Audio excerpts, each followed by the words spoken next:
Hello students, आज के इस वीडियो में हम देखेंगे कि फिज़िकल चेंज और केमिकल चेंज क्या होता है, इसे कैसे पहचानेंगे और सॉल्यूशन बनाना सीखेंगे। साथ ही लिक्विड सॉल्यूशन में गैस कैसे मिलाया जाता है ये भी सीखेंगे।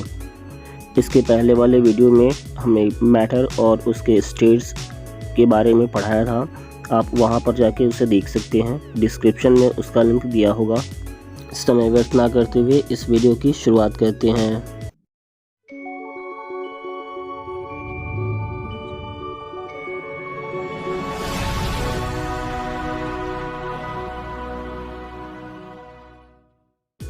यहाँ पर दिया है physical and chemical change.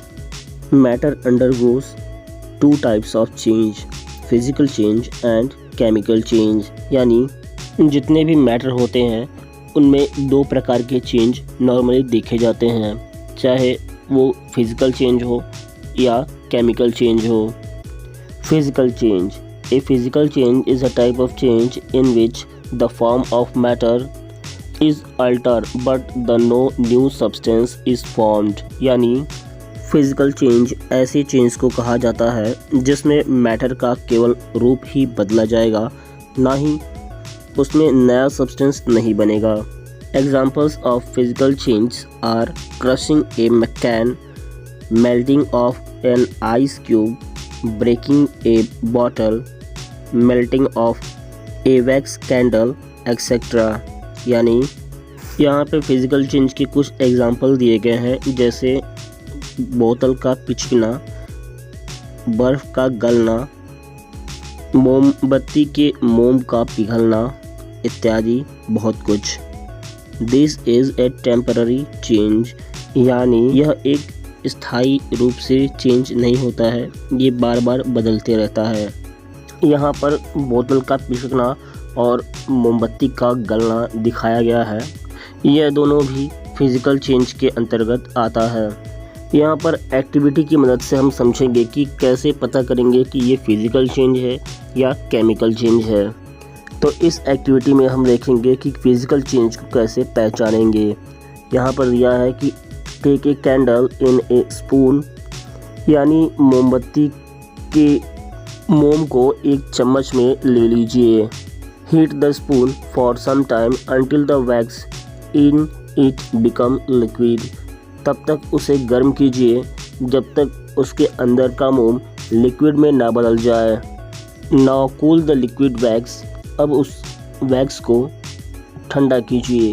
It change into solid wax again, no new substance is formed. यानी जब हम पिघले हुए मोम को थोड़ी देर के लिए ठंडा होने के लिए छोड़ देंगे तो वह अपने आप फिर से सॉलिड में बदल जाएगा और कोई भी नया सब्सटेंस नहीं बनेगा। Thus it is a physical change, इसलिए यह एक फिजिकल चेंज कहलाता है। तो हम कह सकते हैं कि मोम का पिघलना फिजिकल चेंज है। इसके बाद chemical change, the change in which new substance is formed is called chemical change. Chemical change उस चेंज को कहा जाता है जिसमें नया सब्सटेंस बने। This is a permanent change, यानी यह एक परमानेंट चेंज कहलाता है। The burning of a piece of paper, cooking of vegetable और rusting of an iron pan etcetera are examples of chemical changes. यानी यहाँ पर कुछ एग्जाम्पल दिए हैं जिसकी मदद से हम समझ सकते हैं कि यह फिजिकल चेंज नहीं, यह केमिकल चेंज है। जैसे किसी पन्ने का जलना, सब्जी का पकना और लोहे के तवे में जंग लगना, ये कुछ केमिकल चेंज है। यहाँ पर हम एक्टिविटी की मदद से समझेंगे कि केमिकल चेंज को कैसे पहचानेंगे।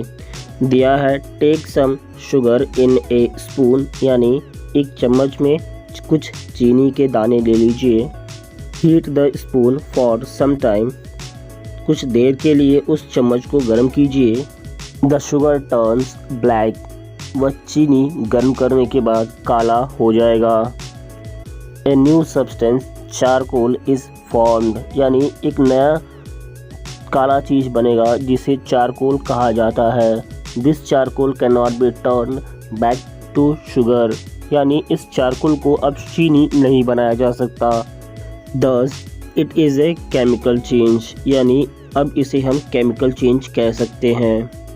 इसके बाद हम सॉल्यूशन बनाना सीखेंगे या सॉल्यूशन के बारे में पढ़ेंगे। दिया है certain solids dissolve in liquid, यानी कुछ ही ऐसे सॉलिड होते हैं जो लिक्विड में घुल जाते हैं।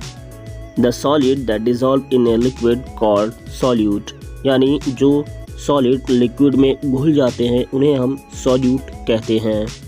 The liquid in which a substance dissolves is called solvent, यानी जिस लिक्विड में वह सब्सटेंस घुल जाता है उसे सॉल्वेंट कहा जाता है। The liquid that we get after dissolving a solute in a solvent is called solution, यानी सॉल्वेंट में सॉल्यूट मिलाने के बाद जो लिक्विड हमारे पास बचता है उसे हम सॉल्यूशन कहते हैं। For example, sugar mixes well in water to give sugar solution, यानी एग्जाम्पल के यहाँ पर दिया है कि अगर हम चीनी को पानी में मिला दें तो एक चीनी का घोल बनेगा।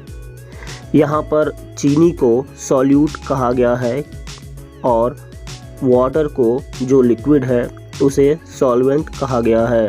यानी चीनी में पानी मिलाने से हमें चीनी का सॉल्यूशन मिल जाता है। What happen when a sugar dissolve in water, यानी जब हम चीनी को पानी में मिलाएंगे तो क्या होगा। When we put sugar in water, its molecules occupies the intermolecular space of water, यानी जब हम पानी को चीनी में मिलाएंगे तो पानी के इंटरमोलिकुलर स्पेस के बीच में चीनी घुल जाता है। That is why the sugar seems to be disappear when it dissolves in water, इसीलिए हमें ऐसा लगता है कि चीनी पानी में घुल गया है। यहाँ पर बताया गया है कि शुगर को जब वाटर में मिलाया जाता है तो शुगर का सॉल्यूशन बनता है, यानी सॉल्यूट को जब सॉल्वेंट में मिलाया जाता है तब सॉल्यूशन बनता है। The sugar solution is sweet in taste, यानी शुगर का सॉल्यूशन, यानी जब चीनी का हम घोल बनाते हैं तो वह मीठा लगता है। यहाँ पर बगल में फैक्ट दिया है, water is called the universal solvent because most of substance dissolve in it, यानी पानी को यूनिवर्सल सॉल्वेंट कहा जाता है क्योंकि इसमें ज़्यादातर चीज़ घुल जाते हैं। इसके बाद हम एक्टिविटी की मदद से समझेंगे कि लिक्विड के अंदर इंटरमोलिकुलर स्पेस होता है जिसमें सॉल्यूट घुल जाता है। इसके लिए यहाँ पर लिखा गया है, टेक ए बीकर, एक बर्तन लीजिए, फिल इट विथ वाटर और उसमें पानी भर लीजिए। Mark the label on the paper strip paste on the outer wall of the beaker, यानी पेपर की स्ट्रिप की मदद से मार्क कर लीजिए कि कितना पानी उस बर्तन में आपने लिया है। उसके बाद add 2 teaspoon of sugar in water and stir it with the help of a clean glass rod, यानी अब उस बर्तन में जिसमें आपने पानी लिया है उसमें 2 चम्मच चीनी मिला दीजिए और उसे एक साफ चम्मच या ग्लास रॉड से मिलाइए। Note the water level in the beaker, चीनी मिलाने के बाद उसमें जो बदलाव हुआ है उसको नाप लीजिए। The water level in the beaker remain same, यानी बदलाव चेक करने के बाद आपको पता चलेगा कि उसमें जब हमने खाली ग्लास को जितना नापा था उतना ही जब चीनी मिलाने के बाद भी उसमें कोई भी बदलाव नहीं आया है। This shows that the volume of the solution remain almost the same even when we add a solute in a solvent, यानी यह दिखाता है कि जब हम किसी भी सॉल्यूशन में कोई भी सॉल्वेंट को मिलाते हैं तो वह सॉल्वेंट में मौजूद इंटरमोलिकुलर स्पेसिस में जाकर बैठ जाता है। इसी वजह से हमें लगता है कि वह घुल गया है। This indicate that sugar molecules fill up the empty space between the molecules of water। यानी यही दिखाता है कि इंटरमॉलिक्यूलर स्पेस जो कि वाटर के अंदर मौजूद था, शुगर के मॉलिक्यूल्स उसमें जाकर आसानी से बैठ गए हैं। They do not take up any extra space। यह और कोई अधिक जगह नहीं लेते हैं। This shows that there are empty spaces between the molecules of water। यानी यही दिखाता है कि वाटर के अंदर भी इंटरमॉलिक्यूलर स्पेस बाकी है जिसमें सॉल्वेंट घुल सकता है। इसके बाद हम पढ़ेंगे factors influencing the rate of solubility. यानी यहाँ पर रेट ऑफ सॉल्युबिलिटी का मतलब है कि सॉल्वेंट में सॉल्यूट कितना घुल सकता है। Following are the main factors which increase the rate of solubility. यानी कुछ ऐसे मुख्य कारण यहाँ पर नीचे दिए गए हैं जो रेट ऑफ सॉल्युबिलिटी को बताते हैं। पहला दिया है स्टीयरिंग द सॉल्यूशन कंटिन्यूसली। यानी अगर हम उस सॉल्यूशन को लगातार चलाते रहें या मिलाते रहें तब भी वह जल्दी घुल सकता है। दूसरा दिया है decreasing the size of solute. यानी अगर हम सॉल्यूट की मात्रा को कम कर दें तब भी हमारा सॉल्यूशन जल्दी से घुल जाएगा। और तीसरा है हीटिंग। यानी हम अपने सॉल्यूशन को गर्म करके भी जल्दी बना सकते हैं। यहाँ पर कुछ एक्टिविटी दिया है जिसकी मदद से हम समझ सकते हैं कि कौन कौन से सॉल्यूट पानी में घुल सकते हैं। तो यहाँ पर कुछ नाम दिए गए हैं जैसे सैंड, शुगर, कॉमन सॉल्ट, घी, कोकोनट ऑयल। आपको एक्टिविटी में बारी बारी से इन चीज़ों को एक बर्तन में लेना है और जैसे हमने पहले वाला एक्टिविटी किया है वैसे ही इसको भी ऑफ करना है और देखना है। इनमें से जो जो चीज़ पानी में घुल जाएगा उसे सॉल्युबल कहा जाएगा और जो पानी में नहीं घुलेगा उसे इनसॉल्युबल कहा जाएगा। इसके बाद solution of gas in liquids. यानी लिक्विड में गैस का सॉल्यूशन कैसे बनाएं। यहाँ पर दिया है many gases dissolve in water such as oxygen, nitrogen, carbon dioxide, ammonia etcetera. यानी ऐसे बहुत सारे गैस हैं जो पानी में आसानी से घुल जाते हैं। कुछ के यहाँ पर नाम दिए गए हैं जैसे ऑक्सीजन, नाइट्रोजन, कार्बन डाइऑक्साइड और अमोनिया इत्यादि भी बहुत कुछ ऐसे गैसेस हैं। इन soft drink and soda water carbon dioxide is dissolve under pressure. यानी बहुत से सॉफ्ट ड्रिंक्स और सोडा वाटर में कार्बन डाइऑक्साइड को प्रेशर लगाकर लिक्विड में डिजॉल्व कराया जाता है। On opening the bottle we can see the dissolve of carbon dioxide escape rapidly in the form of bubbles। और जब इन बोतलों को खोला जाता है तब हम आसानी से इसमें मौजूद कार्बन डाइऑक्साइड को बाहर आते हुए देख सकते हैं बबल्स के रूप में। इसके बाद इस चैप्टर के कुछ कीवर्ड्स हैं जैसे टिनी यानी बहुत ही छोटे। उसके बाद एक्सपेंड यानी to increase the size, volume, quantity और मोर एक्सटेंसिव यानी आकार में बड़ा होना। कंप्रेस यानी आपस में रखना। इंटरचेंज यानी आपस में बदलना। मेल्टिंग यानी to change form of solid to a liquid state specially by applying heat यानी हीट की मदद से किसी भी सॉलिड वस्तु को लिक्विड स्टेट में चेंज करने को मेल्टिंग कहा जाता है।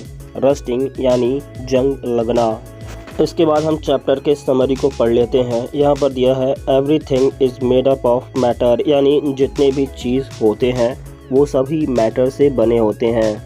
Anything that occupies space and has मास और वेट इज़ कॉल्ड मैटर यानी कोई भी ऐसा चीज़ जो जगह घेरता हो और उसका कुछ वजन हो उसे हम मैटर कहते हैं। Matter exist in 3 states solid, liquid and gas यानी मैटर 3 अवस्था में पाया जा सकता है, सॉलिड, लिक्विड और gas. Solid have a definite shape and volume, यानी सॉलिड के डिफिनिट शेप और वॉल्यूम होता है। उसके बाद दिया है liquids have definite volume but do not have definite shape, यानी लिक्विड के वॉल्यूम तो बराबर होता है लेकिन डिफिनिट आकार नहीं होता। उसे जिस भी आकार के बर्तन में रखा जाएगा वो उस आकार में बदल जाएगा।